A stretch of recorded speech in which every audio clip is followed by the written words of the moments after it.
A gente costuma pensar em independência e logo venham à cabeça, sei lá, batalhas, heróis, revolução.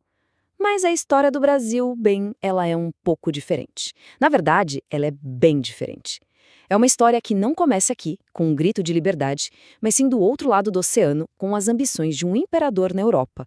Vamos mergulhar nessa história para entender como tudo isso se conecta. E essa é a grande questão, né? Como é que a ambição de Napoleão Bonaparte lá na França acaba criando um império aqui no Brasil? Parece uma conexão meio maluca, não é mesmo? Como um conflito europeu, por um acaso do destino, dá o pontapé inicial para a maior nação da América Latina? Pois é, a resposta está numa cadeia de eventos tão, mas tão improváveis que, se contassem, a gente diria que é roteiro de filme. Então, vamos voltar um pouquinho no tempo, para o início do século XIX. A Europa, naquela época, era basicamente o tabuleiro de xadrez pessoal de Napoleão. E a peça que ele mais queria derrubar?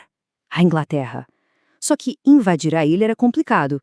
Então qual foi a estratégia dele? Sufocar a economia inglesa. Ele criou o que ficou conhecido como bloqueio continental. Ninguém na Europa, disse ele, pode mais comerciar com os britânicos. E é aí que o problema começa para Portugal. Portugal era tipo o aliado mais antigo da Inglaterra. Ficou numa sinuca de bico monumental.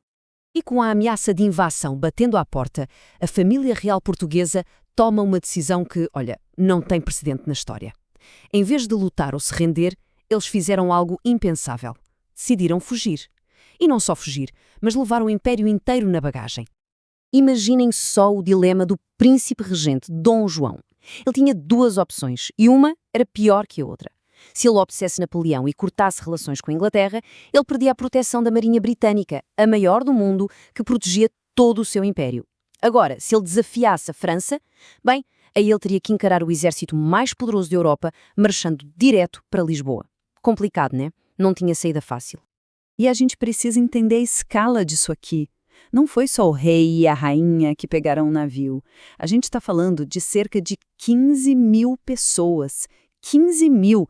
Era toda a corte, nobreza, ministros, juízes, levaram o tesouro real, os arquivos do governo, até a biblioteca real veio junto. É como se a capital inteira do Império Português tivesse sido, literalmente, encaixotada e despachada pelo Atlântico com a proteção da Marinha Inglesa. Esse fenômeno é tão único que os historiadores deram um nome para ele: inversão americana. Pensem bem, foi a primeira e única vez na história que uma colônia se tornou a sede do império que a colonizava. De repente, o Rio de Janeiro virou o centro de tudo, a capital.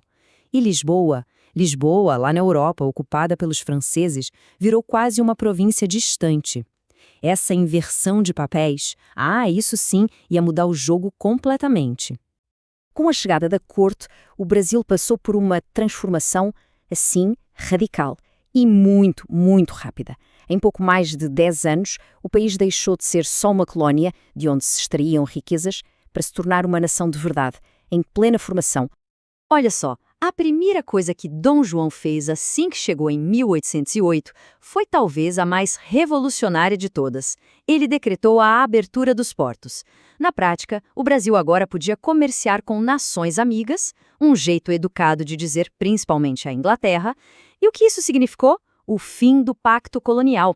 Acabaram-se 300 anos em que o Brasil só podia vender e comprar de Portugal. Foi, sem dúvida, o primeiro passo gigante para a independência econômica. E a velocidade com que as coisas aconteceram é impressionante. Pensa só, Dom João criou o primeiro banco do país, o Banco do Brasil. Autorizou a impressão de jornais, algo que era proibido antes. Fundou escolas de medicina, academias militares, o Jardim Botânico, a Biblioteca Real. O Brasil estava, de repente, ganhando toda a estrutura de um país independente. E isso muito antes de qualquer declaração formal de independência. Aí, em 1815, veio o golpe final, digamos assim, na condição colonial. Napoleão já tinha sido derrotado e a Europa estava sendo redesenhada no Congresso de Viena.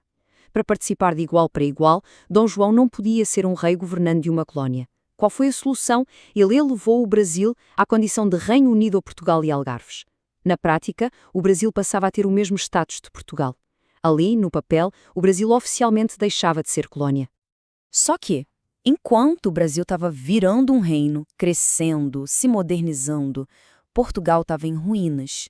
Tinha sido invadido, estava humilhado e sendo governado na prática por um conselho britânico. Então, assim que a guerra acabou na Europa, a pressão lá em Portugal começou a ficar insuportável. Eles queriam um rei de volta e, principalmente, queriam que o Brasil voltasse a ser apenas uma colônia. Essa insatisfação toda explodiu em 1820, com a Revolução Liberal do Porto. Os revolucionários portugueses tinham duas grandes metas. A primeira era criar uma constituição para limitar o poder absoluto do rei. A segunda, e talvez mais importante para a nossa história, era reverter tudo o que tinha acontecido no Brasil. Eles queriam, basicamente, voltar no tempo, fazer o Brasil ser colônia de novo. E as exigências das cortes, que era o novo parlamento português, não deixavam nenhuma dúvida. Eles queriam o retorno imediato do rei Dom João a Lisboa. Queriam que todas as instituições criadas no Rio de Janeiro fossem desmontadas. Queriam um monopólio comercial de volta. E, o ponto crucial, exigiam a volta do príncipe herdeiro, Dom Pedro, para Portugal. O recado era claro, era direto.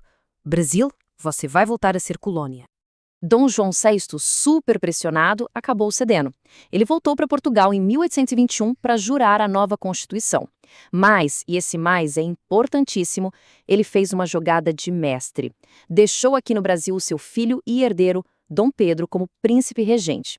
Essa decisão foi o que preparou o terreno para o confronto final que estava por vir. A partir daí, a tensão só aumentou e muito rápido. Dom Pedro ficou espremido no meio de um cabo de guerra. De um lado, as ordens que vinham de Lisboa, do parlamento português. Do outro, os desejos e as aspirações da elite brasileira, que já tinha se acostumado com a liberdade e não queria voltar atrás.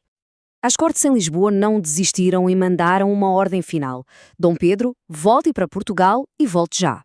A elite brasileira, claro, entrou em pânico. Imagina perder tudo o que tinham conquistado. Eles correram e organizaram uma petição com mais de 8.000 assinaturas pedindo, implorando para ele ficar.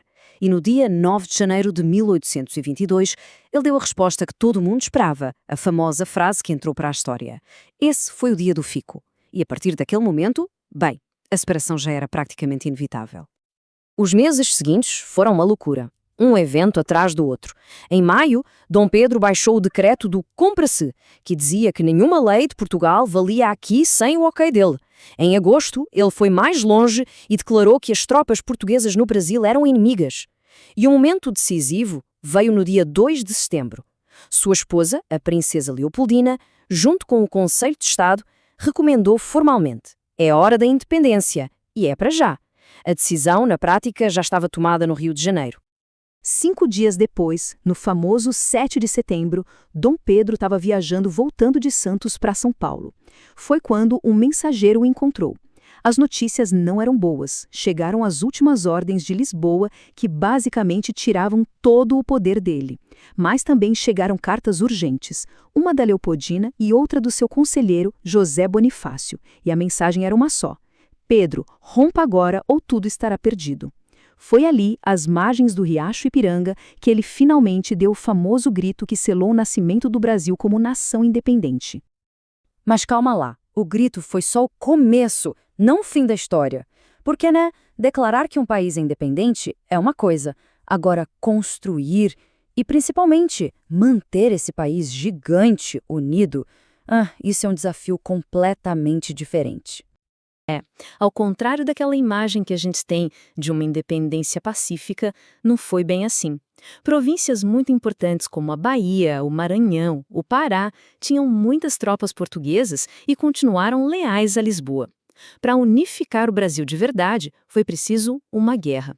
Uma guerra que durou quase 2 anos, com batalhas por terra e por mar, para finalmente consolidar o território do novo império.